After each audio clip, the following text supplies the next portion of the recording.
Good afternoon, everyone, fellow COC members, and to all the members of the public who have joined us. Today is Thursday, July 30th of 2025, and welcome to the United to House LA Citizens Oversight Committee.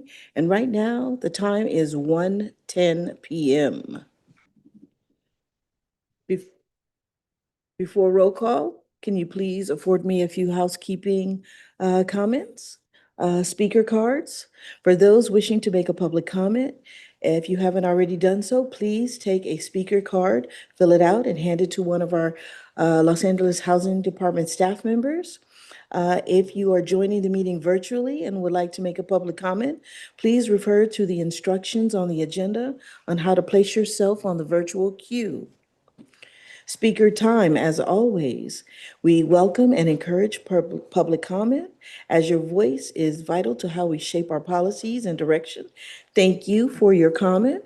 We want everyone to be heard. However, to ensure that the committee has ample time to vet and deliberate all issues on today's agenda, we are asking for the following. Members of a group or organization that are going to be repeating the same message, please consider picking one or two folks to communicate that message so we can end up with as much time as possible to discuss, among other things, our points and your points. We want to and need to hear from you, but we need to move forward and do the work of ULA, and we ask that you all work with me and help to make sure that we can do just that. Speaking time is limited to 2 minutes per speaker. Translation. We will be utilizing simultaneous interpretation to prevent interruptions to our speakers. If anyone in the audience needs and requires Spanish language interpretation for the meeting, please notify the LAHD staff to obtain a headset similar to this one. And those that are in person and wish to speak in Spanish also need a headset for English interpretation. For those of you that are on Zoom and require interpretation, please select the appropriate language interpretation using the globe-shaped interpretation icon button, but only if you require it. Otherwise, please tune in to the main audio channel. For example, if you are in the Spanish language interpretation channel and there is a public comment in Spanish, you need to switch the main audio to hear it in Spanish and vice versa for English. Now it's time for our roll call, and I will please ask our City Attorney, Michael Castillo, please take roll. Thank you, Madam Chair. Chairperson Jones. Here. Vice Chairperson Coulter. Committee Member Barragan. Committee Member Saya. Committee Member Holland. Absent. Committee Member Knight. Absent. Committee Member Lewis. Absent. Committee Member Lipa. Yes. Committee Member Morales. Absent. Committee Member Nishimoto. Absent. Committee Member Reed. Here. Committee Member Romero. Here. Committee Member Solano. Thank you. We have a quorum, Madam. Thank you. I appreciate that. And now I'd like to take us to item number 3, public comment. And again, thank you for those who have joined us today, either in person or online. And if you wish to speak, speakers are allowed at least 1 minute on a particular line item. And for general public comment, for 1 minute, that's a total of 2 minutes. In-person public comment, we start with in-person public comment, followed by those that are joining us virtually on Zoom or by phone. Let's proceed with the in-person public comment. City Attorney, for those with assistance that need assistance of our interpreters, we'll be asking for public commenters to require language interpretation before they begin.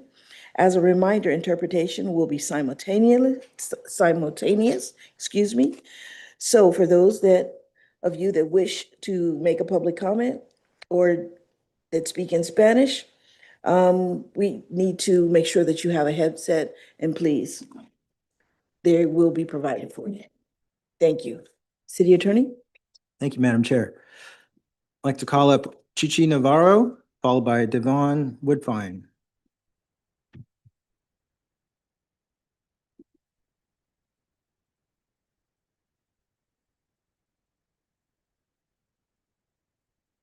Hello, everyone. Let me know when I can go ahead and start. Hi, everyone. My name is Chichi Navarro. I am a gender expansive person. I use any pronouns, and I am a resident of Boyle Heights. I'm here to urge you to center the voices of the TGI community in your housing policies and funding decisions. As you may know, TGI people face some of the highest rates of housing instability and homelessness in our country. According to the 2025 U.S. Transgender Survey, nearly 30% of transgender adults have experienced homelessness at some point in their lives, almost 4 times the rate of the general population. In Los Angeles County alone, about 40% of homeless youth identify as LGBTQ+, with a significant portion being transgender or non-binary. In Boyle Heights and in other communities, these risks are compounded by systemic discrimination, violence, and lack of affirming services. Many in our community have turned away and face harassment in shelters or find that programs don't address our unique needs, leading to a cycle of homelessness and despair. This isn't only a question of fairness, it is an urgent public health and human rights issue. Unsafe or unstable housing dramatically increases the risk of violence, mental health crises, and poor health outcomes. So I urge you today to please take into considerations the specific needs of TGI plus communities in Los Angeles. Thank you. Thank you. Devon Woodfine, please. Good afternoon, COC. I am updating on the last time I did public comment. I actually just came from a meeting with the rent division in regards to my situations of harassment, reduction of services, illegal eviction, and so forth and so on. I was still met with suggestive harassment and was told, when they first started out with the rent division, they just wanted to have documentation, but they're not even doing that. They claimed, even though they have people, they still don't have a number of investigators. And when inquired about, what do they have currently, they refused. Marcella De Shirley basically said, you wouldn't want to hear about our vacancy rates. And it was a little upsetting because I've been dealing with this for a few years. I've come and I've listened to your meetings and seen the presentations. And, they've come out with 59 cases since May. And you have actual tenants who have evidence, whether through text, calls, emails, and people like me who have videos of what I'm alleging. And the best they can tell me, well, it's not definitive. There are laws in play that describe exactly what is harassment, what is considered illegal, and what a housing provider can't do.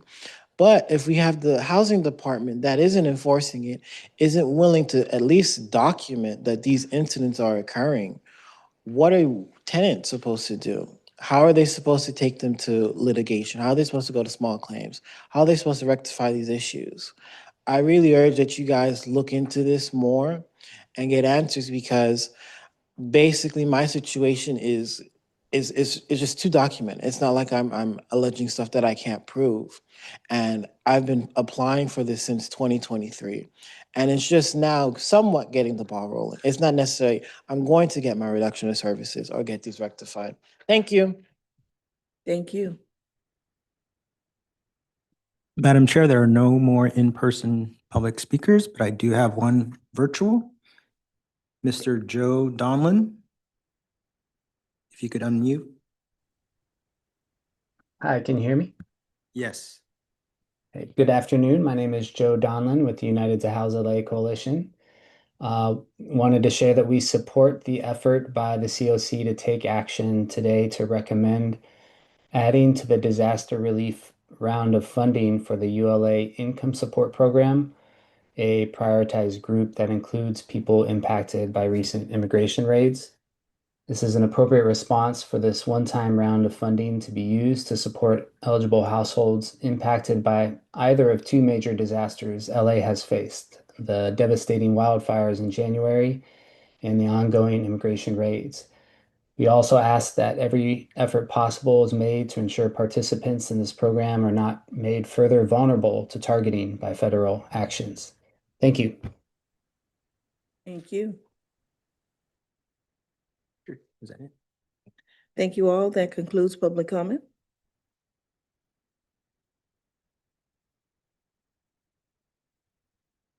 And that concludes item number 3. We can proceed to item number 4. Today, we would like to approve additional ad hoc assignments. Committee member Roberto Barragan will join us at the Town Hall Ad Hoc Committee, and we will now open the floor for discussion.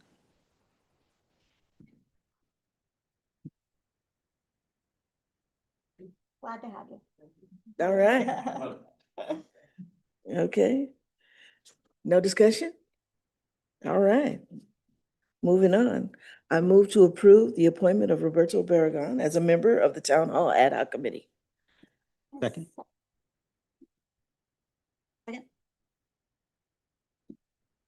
All right, there's a second? I'll call Fantastic. the vote.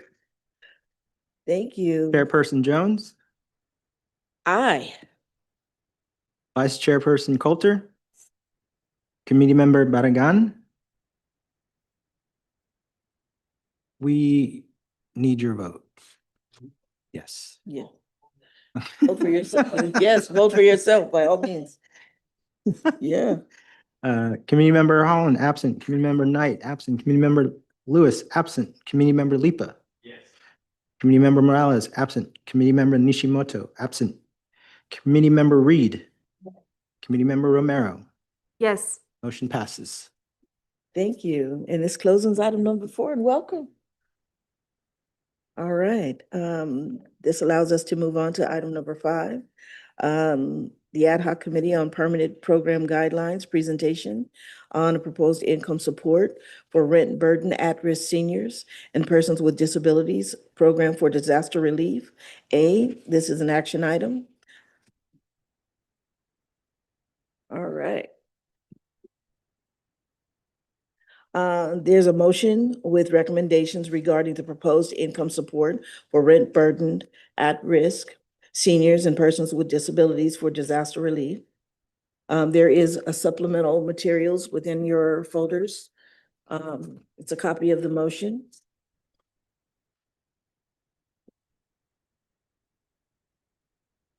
Okay, so I will start and I will read the motion at hand. On February 13th of 2025, the ULA Citizens Oversight Committee, as the COC, adopted a motion to support and recommend by the Los Angeles Housing Department, LAHD, to launch an emergency income support disaster relief in coordination with the Community Investment for Families Department, the CIFD, and to approve the inclusion of a newly propriety factor for eligible Los Angeles households at risk of homelessness or are recently homeless due to the hardship caused by the January 2025 Los Angeles wildfires, including loss of income due to workplace closure, business impacts related to fire, reasonable expenditures stemming from government-ordered emergency measures, and displacement caused by mandatory evacuation to expire at the conclusion of this emergency program. The COC further adopts recommendations on the weighing methodology to establish a prioritization structure for the proposed import support program and disaster relief as follows. Number 1, priority tier number 1, eligible households impacted by wildfires that have gross income at or below 30% AMI are severely rent burdened and reside in a unit subject to the Rent Stabilization Ordinance, which is the RSO. Number 2, which is priority tier 2, eligible households impacted by the wildfires that have gross income at or below 30% AMI and are severely rent burdened. Priority tier number 3, eligible households impacted by the wildfires that have gross income at or below 30% AMI. Priority tier 4, eligible households impacted by wildfires. Priority tier 5, open to all eligible households.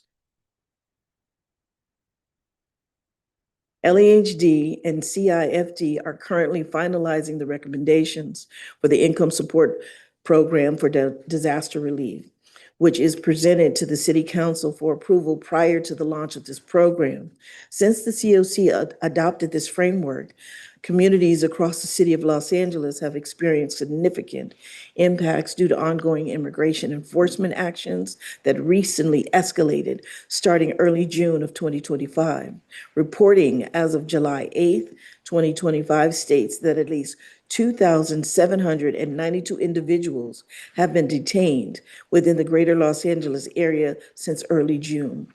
Beyond those individuals and households directly impacted by detention, thousands more households have been economically impacted due to disruptions in work caused by immigration enforcement presence throughout the region, including but not limited to job sites halting, the individuals choosing to stay home in order to remain safe. A July 16th, 2025 report from Cal Matters found that in a week immediately following the escalation of the immigration enforcement, statewide employment dropped by approximately 3.1%. On July 11th, 2025, Mayor Karen Bass executed Executive Directive 12 to support Los Angeles immigration communities in the wake of this unlawful raids conducted by the federal government. Among other actions, Executive Directive 12 directs all city departments to recommend services and programs that support families impacted by federal immigration enforcement actions. These recommendations are requested to be informed by a thorough review of existing city services programs and how they can be leveraged to increase the safety of Angelenos harmed by the federal immigration enforcement actions.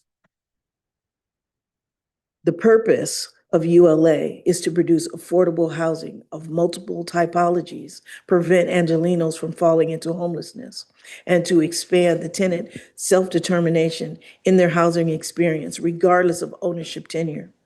As a part of the city's comprehensive approach to the end to prevent homelessness, the ULA Income Support Program allows suit to prevent displacement, and fostering housing stability for households with lower incomes, rent-burdened, at-risk seniors, and persons with disabilities by mitigating the effects of income instability on those households through a provision of income support. The program guidelines for implementation of the income support program set forth parameters related to eligible participants, eligible activities, and priority factors. Beyond the priority factors, explicitly stated that the program guidelines, the COC may, at its discretion, recommend additional factors consistent with the findings from periodic needs assessments required per Los Angeles Administrative Code, Section 22-618.6C2, as well as ongoing program reporting in order to better align the program guidelines with areas of identified high need and better achieve the goals of ULA as provided in the Los Angeles Administrative Code, Section 22.618.6C10, including the additional factors at the time, shall have an effect of amending Section 3.3 of the Permanent Income Support Program guidelines with additional factors carried forward as a priority factors in subsequent application evaluations, unless one, the COC subsequently removes the factors, or two, by implementing the factors. The COC establishes a sunset period for that factor's time at this time. Expansion of previously recommended priority factors to include a new factor to support households impacted by the federal immigration enforcement actions would be consistent with the ULA ordinance. program guidelines, and LA Administrative Code within allowable program expenditures under the approved ULA 2024 expenditure plan. As this program represents a timely and critical opportunity to use ULA funds to support our city at a moment of compounding crisis in a manner that's consistent with the goals, and the spirit of ULA and the income support program guidelines. Therefore, I move that the COC recommend that the LAHD, in coordination with CDFD, develop parameters for the inclusion of additional priority factors for the Emergency In-Home Income Support Program for disaster relief to prioritize households that are at risk of homelessness due to the economically impacted by the immigration and enforcement actions that have taken place in the city of Los Angeles, are inclusive of seniors and/or persons with disabilities, and have a household income at 50% AMI or below. To the extent that the city finds that such a priority factor would not pose an outsized risk to program participants and/or the city. I further move that the COC recommend this additional priority factor be incorporated in the existing prioritization structure for the proposed income support disaster relief program as follows. Priority Tier 1, eligible households impacted by the wildfires and the immigration enforcement actions that have a gross income at or below 30% AMI, are severely rent burdened, and reside in a unit subject to the rent stabilization ordinance. Priority Factor 2, eligible households impacted by the wildfires and/or immigration and enforcement actions that have a gross income at or below 30% AMI and are severely rent burdened. Priority Tier 3, eligible households impacted by the wildfires and the immigration and enforcement actions that have a gross income at or below 30% AMI. Priority Factor Tier 4, eligible households impacted by the wildfires and immigration and enforcement actions. And Priority Tier 5, open to all eligible households.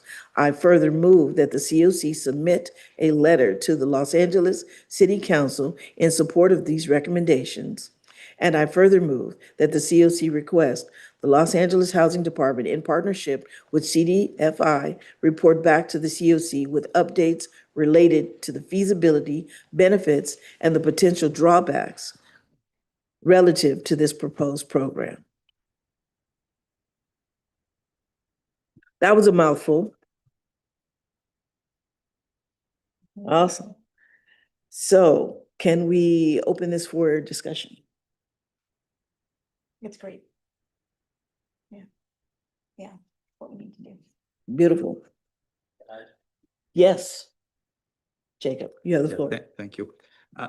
I missed the last, I think, 2 meetings, so I apologize. I don't know if this came up before and there was some discussions about it. I don't know. But I have to say I'm struggling with this a bit, especially with the immigration issue. I think it's an awful thing. I think that what's happening is terrible. But the question for me is, what is the difference between, I can see if we said that we would not discriminate against anybody, whether they're citizen or not citizen. If they live in LA, they need to get, they should get priority and support. All of that I can understand.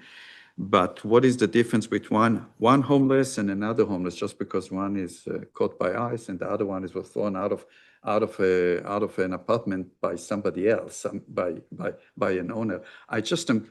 I can understand not discriminating against people like this, but giving it a priority, I'm struggling, I have to say. I don't understand. I think it has a lot to do with if you don't mind me commenting, something that's beyond their control.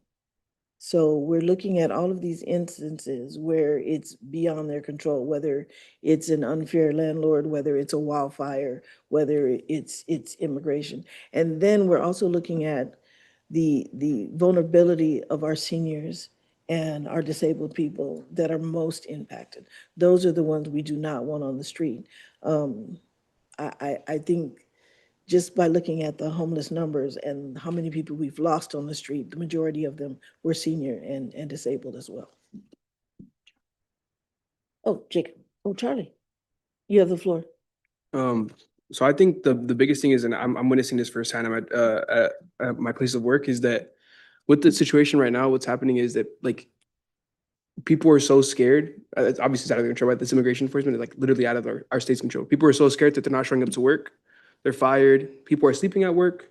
People are put at rent risk. Like I know several people right now who need help with rent or need help with groceries, and because they're paying the rent. And so to put this priority there is like it's definitely, I think, one of the biggest priorities right now because of how many people are impacted by it. And we're not going to get a good statistic because those are people who have their jobs, like these are people who have their jobs counted for, right? Like what about people getting paid under the counter? What about people who are just not even popping up and like there's no track of them, right? And so like I'm not going to say how many people on my job are scared for their lives right now, but that first week, I think we had 3 people leave, 2 people had their husband and their kids taken.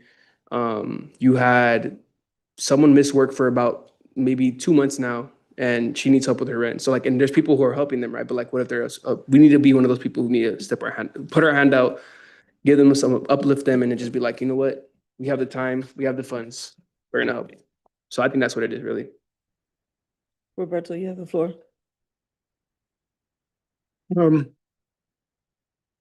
Icon CDC has actually been engaged with Councilwoman Monica Rodriguez, City of Los Angeles, to provide financial support to individuals who families have had experienced someone being detained in these ICE raids,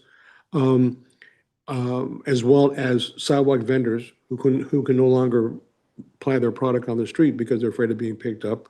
We had a sidewalk vendor client of ours who we work closely with, and she was the one you probably saw in the paper that had a heart attack when masked individuals came upon her and took her into custody. Unfortunately, the only thing that saved her was going to the hospital. Otherwise, she would have been, she would have been in detention. And her daughters have now struggled to, meet the financial demands of the family with their mother now home ill. Families are being affected here. Breadwinners are being affected here. It's not just the person who's picked up and sent, back to Honduras, back to Mexico.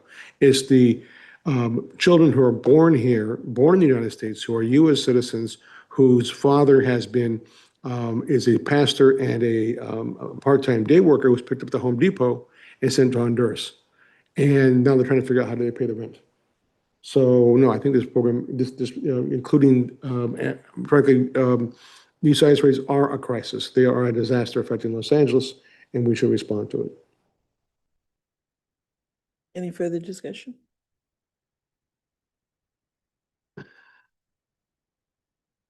Just us, Rebecca Valerian was saying, you,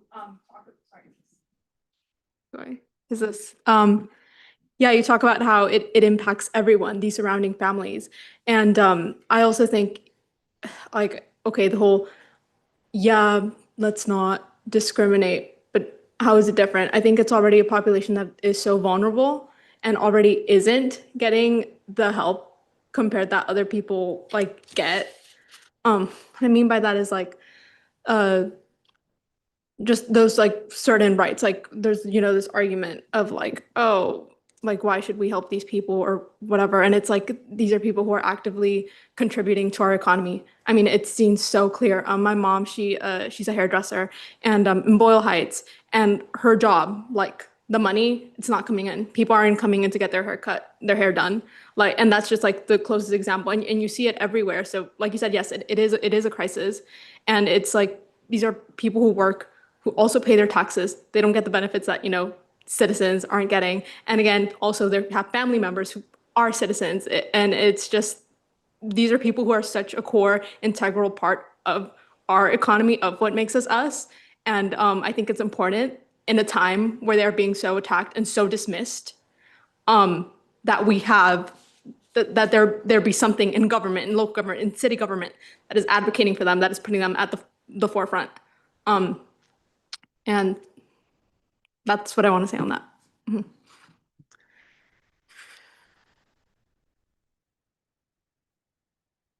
I appreciate everybody taking up.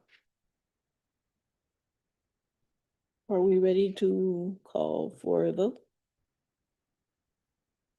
Yes. All right. The motion's on the floor. It's been second. You have a second? Second, if we don't have a second. Roberto is a second.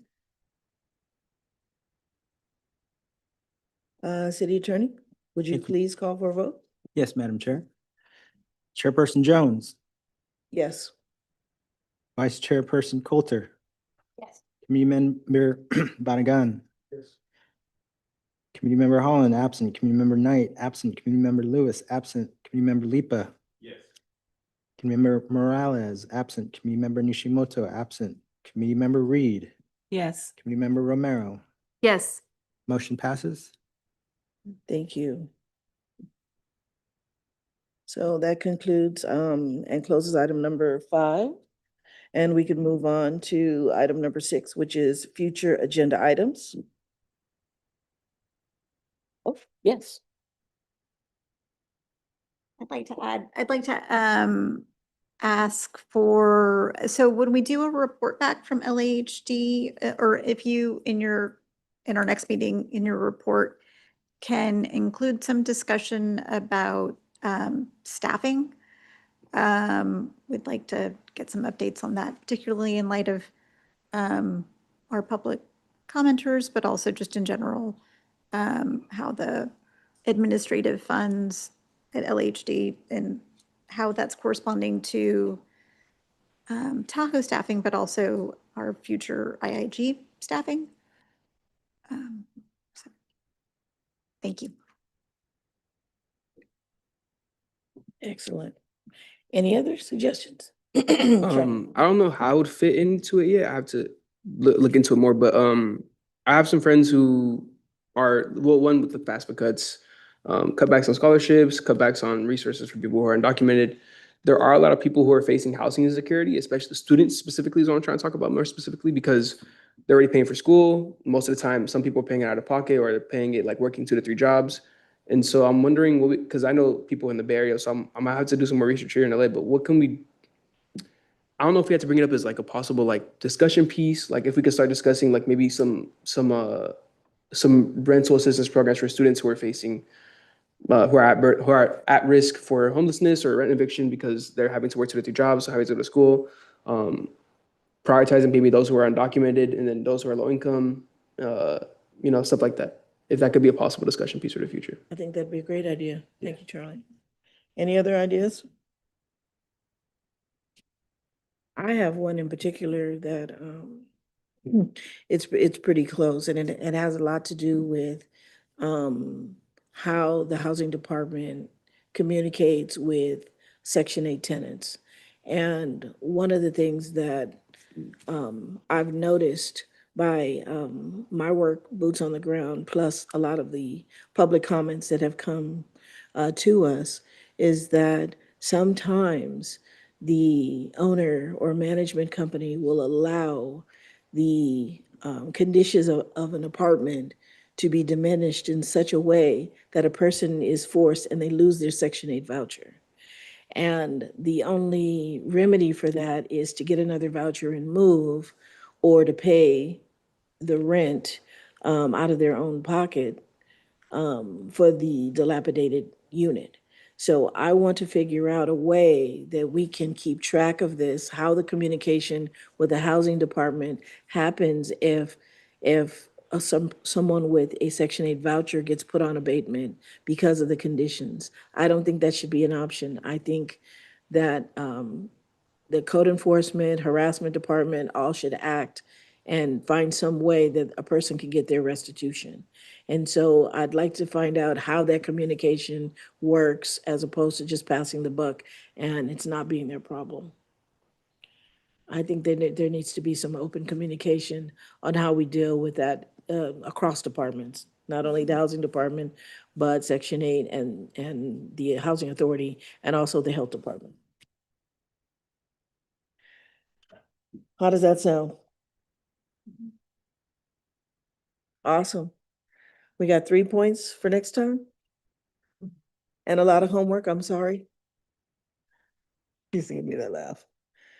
All right. Is that it for today? Oh. I hadn't realized that our next meeting wasn't until September. Just to let everybody on the COC meeting know, and I think this was probably covered while I was gone, apologies, but just letting you all know that a big round of funding is coming out for housing production, sorry, near and dear to my heart.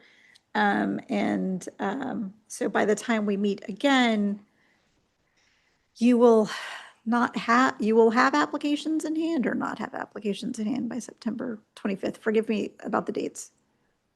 Applications for Housing production. housing So production. just letting you know that in the news, you might be hearing about 267 million, 367 million. Yes. So, hi everyone. Callie Hardy with LAHD. So, Vice Chair Coulter is discussing the Homes for LA NOFA, which, as you all know, was I believe I shared at the last meeting, was approved by the City Council on July 1st.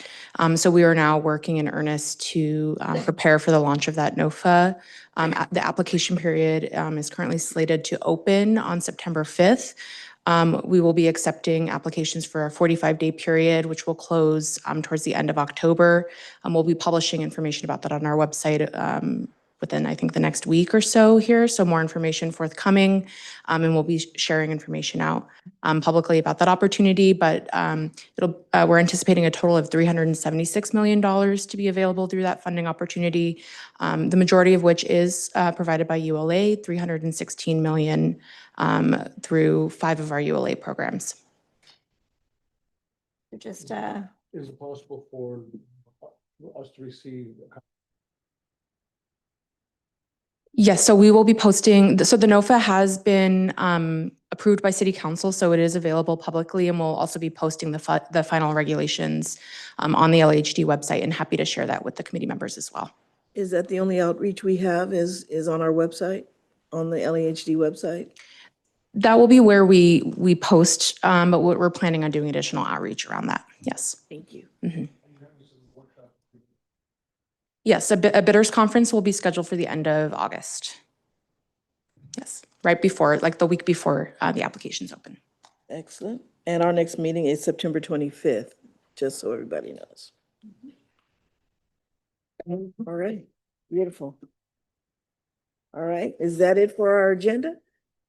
So I can actually thank everybody for coming, thank all of our public comments via in-person and virtual, and adjourn the meeting. All right, thank you.